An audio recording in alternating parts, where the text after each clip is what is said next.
안녕하세요. 오늘 들려드릴 이야기는요. 첫째 며느리인 제가 어떻게 시어머니에게 외면당하고 결국 여우 같은 동서의 민낯이 드러나는 과정을 담고 있습니다. 그리고 시어머니가 제게 처음으로 무릎 꿇고 사과한 날까지의 이야기예요. 저는 어릴 적엔 부족함 없이 자랐습니다. 아버지가 큰 사업을 하셨고 집엔 가정부 아주머니도 계셨을 만큼 넉넉했죠. 부족한 것 없이 자란 저는 주변 친구들 사이에서도 부러움의 대상이었고 집안 분위기도 늘 화목했어요. 그런데 그런 저희 집에 청천벽력 같은 일이 벌어졌습니다. 초등학교 5학년 때 어느 날 학교를 마치고 집에 돌아와 보니 집안 곳곳에 빨간 딱지가 붙어 있었어요. 집 안은 정리도 되지 않은 채 엉망이었고 엄마는 안방에서 조용히 눈물을 흘리고 계셨죠. 저는 어리지만 그 상황이 뭔지는 알겠더라고요. 우리 집이 망한 거구나. 그렇게 저희 집은 순식간에 모든 걸 잃고 반의 반도 안 되는 낡은 월세 빌라로 이사를 가게 되었어요. 그 뒤로는 진짜 하루하루가 전쟁이었어요.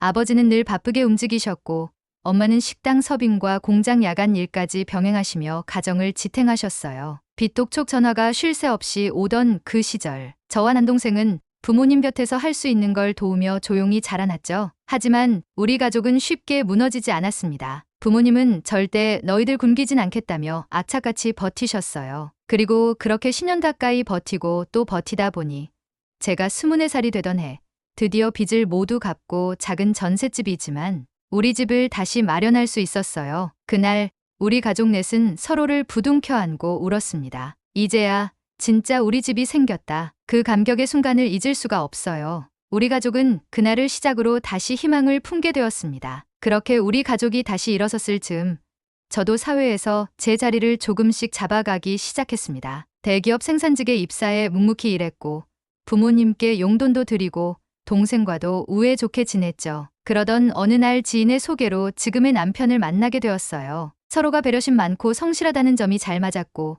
연애 1년 만에 결혼에 골인하게 됐죠. 시댁은 중산층이었고 시어머니도 처음엔 무던하셨습니다. 강요하거나 간섭하지 않고 그저 조용히 지켜보는 스타일이셨죠. 시아버지는 특히 절 좋아해 주셨고요. 저도 그런 분위기 속에서 두 아이를 낳고 복직해서 직장과 육아, 살림을 병행하며 지냈습니다. 하지만 결혼 후 10년쯤 지나 시동생이 결혼을 하게 되면서 분위기가 점점 달라지기 시작했어요. 문제는 새로 들어온 동서였습니다. 사람 좋게 웃으며 다가오길래 처음엔 예쁘고 싹싹한 친구구나 싶었죠. 그런데 어쩐지 말투 하나, 행동 하나가 얄미운 구석이 있더라고요. 자기 입으로 우리 집안은 교수 집안이에요 라고 당당하게 말하는 걸 보고 조금 당황했지만 저는 애써 넘기려 했어요. 직장도 저랑 같은 대기업.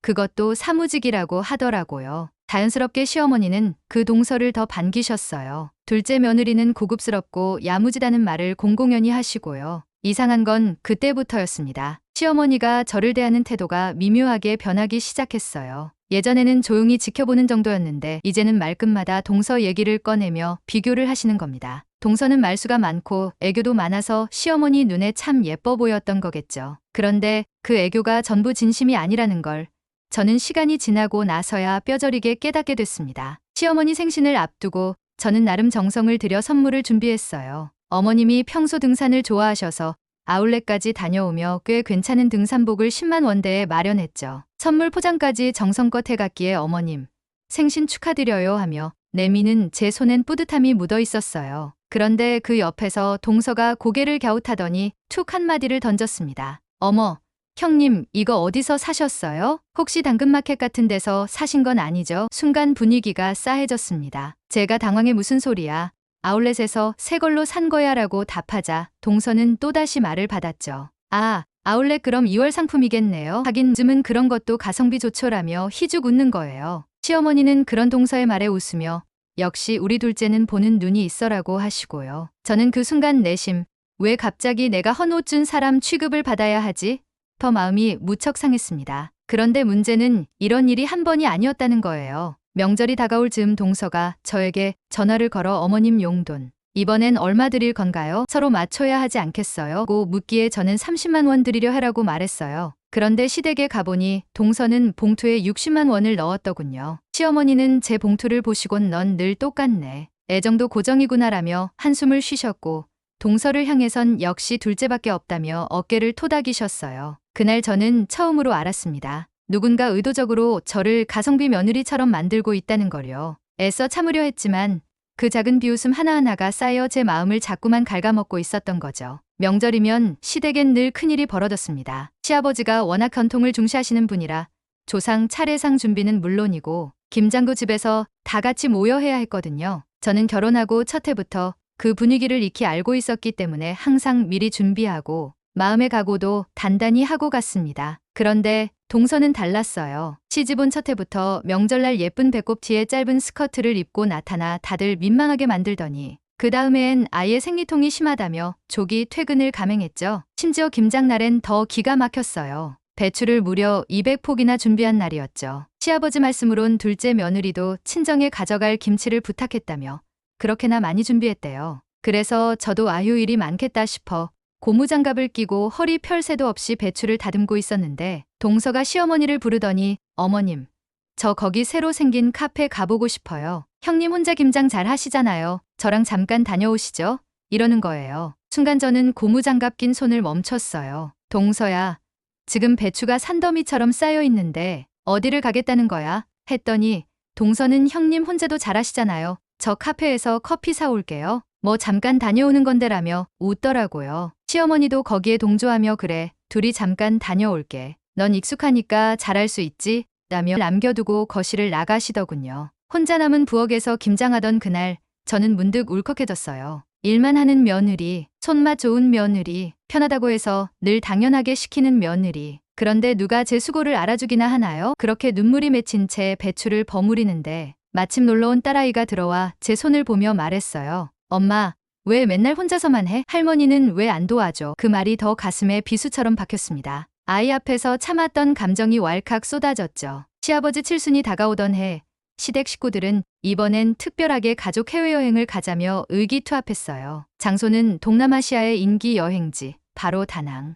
다 같이 가는 첫 해외여행이라 저희 가족도 들뜬 마음으로 준비를 시작했죠. 이미 남편과 저는 항공권이며 숙소며 다 알아보고 아이들 여권도 미리 챙기며 만반의 준비를 해놨습니다. 여행 경비도 미리 입금했고요. 그런데 어느 날 믿을 수 없는 연락이 시어머니에게서 왔습니다. 얘야, 이번 여행은 우리 가족끼리만 가기로 했단다. 그러니까 너는 빠지는 게 좋겠다. 처음엔 제가 잘못 들은 줄 알았어요. 아무리 생각해도 말이 안 되는 상황이었거든요. 하지만 시어머니는 단호했어요. 내가 우리 가족 행사에 자꾸 거리 두는 거 나 다 안다. 불편하면 오지 말아라. 이유도 없고 맥락도 없고 단지 느낌과 편견만 가득한 통보였죠. 황당함과 분노가 뒤섞인 그 감정은 말로 설명이 안 됐어요. 하지만 더 웃긴 건 동서는 당당하게 참여한다는 거였죠. 분명 저보다 늦게 식구가 된 사람이 왜 당당히 자리를 차지하고 나는 밀려나는지 이해할 수가 없었습니다. 결국 저와 남편은 결정했습니다. 그래, 우리도 다낭 간다. 대신 따로 간다. 그렇게 저희는 시댁과 전혀 다른 일정으로 다낭 여행을 계획했어요. 같은 도시, 다른 일정. 뭔가 우습기도 하고 씁쓸하기도 했죠. 하지만 아이들은 너무 좋아했어요. 평소 바다를 동경하던 아이들은 다낭 간다 하며 매일매일 여행 날만 손꼽았고 저도 마음을 다잡았어요. 그래, 가족끼리만이라도 좋은 추억 만들자. 다낭에 도착해서 리조트 수영장에서 물놀이를 하며 찍은 사진들을 가족 단톡방에 올렸더니 반응이 분분했어요. 시아버지, 신우, 심지어 시동생까지 우리도 보고 싶다며 웃는 이모티콘을 보냈는데 문제는 시어머니였습니다. 사진이 올라가고 얼마 지나지 않아 전화가 왔어요. 얘야, 너네도 지금 다낭에 있구나?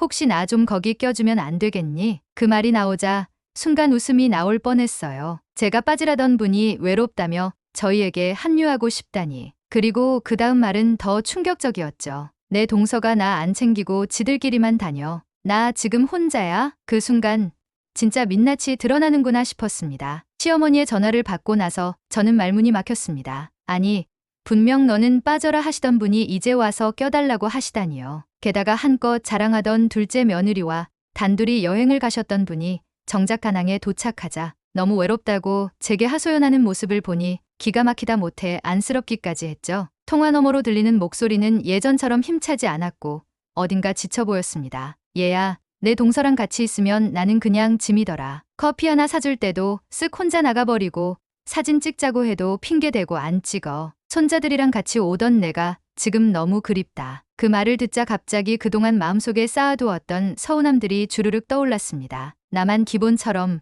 당연하게 대하며 수년간 며느리 노릇을 했던 시간들. 가족 행사에서 빠지지 않고 참석하고 김장도 도맡고 용돈도 꼬박꼬박 드리며 지냈지만 정작 시어머니 윤엔 동서만이 이쁜 며느리였죠. 그런데 결국 보여주기식 애교보다 진심이 더 오래 남는다는 걸 이제서야 깨달으신 걸까요? 다음날 다낭에서 돌아온 시어머니가 저희 숙소 근처까지 찾아왔습니다. 화장이 다 지워지고 지쳐 보이는 얼굴로 현관 앞에 서 있던 그 모습. 저는 놀라며 문을 열었고 시어머니는 저를 보자마자 그 자리에 주저앉은 무릎을 꿇으셨어요. 큰애야, 내가 잘못했다. 내가 너를 너무 몰라봤다. 정말 미안하다. 저는 당황해서 시어머니를 부축하며 일으켰고 그 자리에서 시어머니는 울먹이며 얘기를 이어가셨어요. 솔직히 너는 좀 무뚝뚝하고 재미는 없지. 근데 지나고 보니까 그런 내가 진국이었더라. 애교 많고 살랑살랑하던 둘째는 결국 자기밖에 모르더라. 내가 그걸 왜 이제야 알았는지 어휴 내가 나이만 먹었지 어리석었어.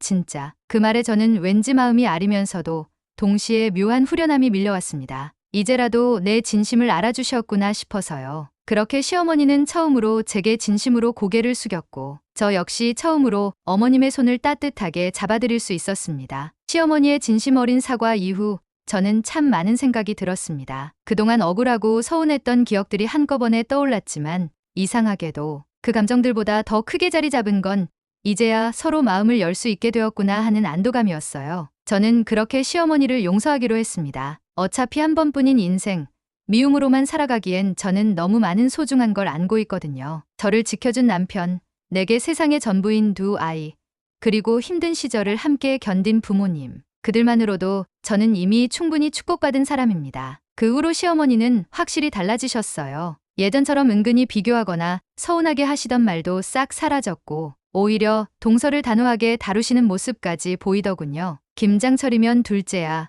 올해는 내가 김장 양념 해오렴. 작년엔 큰애가 했잖니?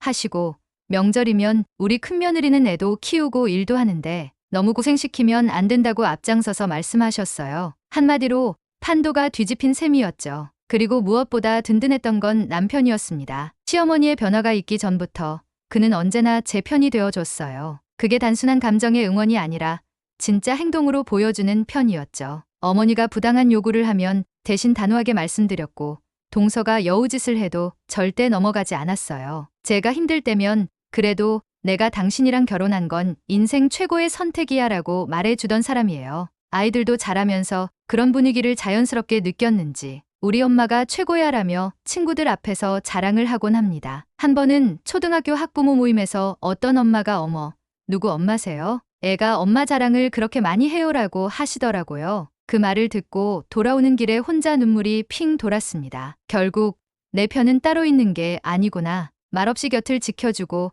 나를 있는 그대로 믿어주는 사람들이 진짜 내 편이란 걸 깨달았어요. 이제 저는 다짐합니다. 과거에 머물지 않고 현재를 더 단단히 지키며 앞으로 나아가자고요. 그 어떤 시련도 결국 지나가고 나면 내게 남는 건 진심뿐이라는 걸 믿게 되었으니까요. 그리고 지금 저는 제 두 아이의 편이 되어주는 엄마가 되기로 했습니다. 언젠가 아이들이 어른이 되었을 때 우리 엄마처럼 되고 싶다고 말할 수 있게요. 여러분, 오늘 이야기는 여기까지입니다. 누구보다 가족을 위해 애쓰고 참고 견디며 살아온 한 엄마의 용기 있는 기록이었죠. 가끔은 가장 가까운 사람에게서 상처받고 오해받고 외면받기도 하지만 진심은 결국 돌아오고 내 편은 언젠가 드러난다는 걸 보여주는 이야기였습니다. 혹시 오늘의 사연이 여러분 마음에도 스쳐 지나간 순간이 있었다면 그건 아마 우리 모두가 가족 안에서 사랑받고 싶은 한 사람이기 때문이 아닐까요? 오늘도 당신 곁에서 조용히 버텨주는 사람들, 그들이 어쩌면 진짜 내 편일지 모릅니다. 끝까지 시청해주셔서 정말 감사드리고요.